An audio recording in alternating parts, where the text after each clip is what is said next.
Hello guys, my name is Vijay. Welcome to my channel.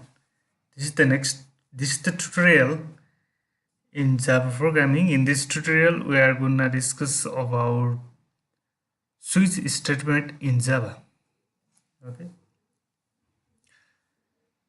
Here I have mentioned here the Java switch statement executes on statement from multiple conditions. Means the Java switch statement used to execute the one statement from multiple conditions. If you have a multiple conditions, then but you have to execute only one statement from that condition. Means you have to use a Java statement, Java switch statement. Okay, sorry, and it is like if ladder statement. The switch statement works with byte, short, int, long, enum types, like string, and some whopper types like byte, short, int, and long. Okay, but Java 7 only, since Java 7 you can use a string in the switch statement. Before that, there is not you cannot use switch statement in Java. After Java 7, only you can use a string in the switch statement. Okay. So in other words, the switch statement traces the equality of a variable against multiple values. There is some points to remember about switch statement. Okay. First of all, let's talk about some points. Okay. There can be one or n number of case values for the switch statement, and the case value must be of switch expression type only. That case value must be of switch expression only, and the case value must be constant or literal, and it doesn't allow variables.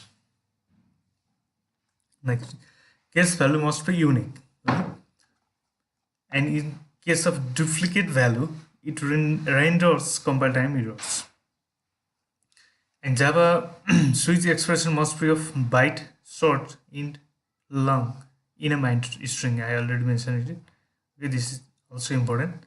And each case statement can have a break statement, okay, which is optional. That break statement is optional in the switch statement. Okay, so each case statement can have a break statement which is optional. Okay, when control reaches to the break statement, it jumps the control after the switch expression. If a break statement is not found, suppose if a break statement is not found, means it executes the next case. Okay, so the case value can have a default label which is optional, and this is the some points you have to remember while doing the switch statement in Java.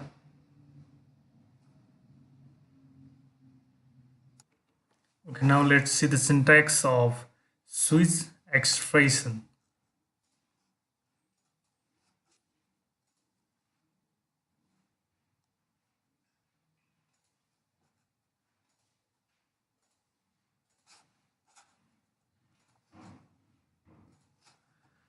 Okay, first of all you have to write switch, and here will be expression, and then you have to give a case value.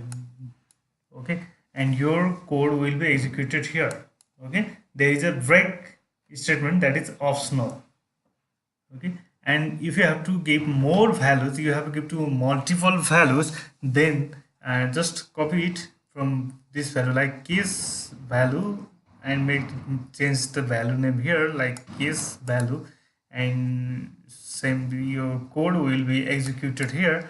And so break optional is also required here, and likewise you have to do how much values you have to insert there. Okay, and at last, if so your expression value will be here. Okay, so if your value is correct, your expression value, and your case is correct, means it will execute it whether it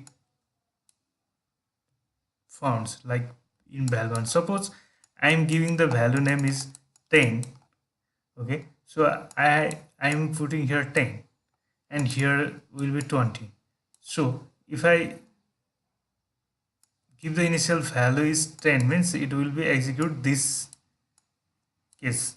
Okay, so suppose you have given some values like 100, okay, but you haven't mentioned, you didn't mention that value here, means, and your code will be executed as a default. Okay, so for that purpose default is here. Okay, default and semicolon, and your code to be executed if all the cases are not matched. Okay, if the case, your case is not matched here, means that code, and if this code will be executed in your program. Okay, only this much for today's tutorial. Okay, thanks for watching, and please don't forget to like, comment and subscribe to my channel, and also press the bell icons to get the notification of my new videos. See you in the next tutorial.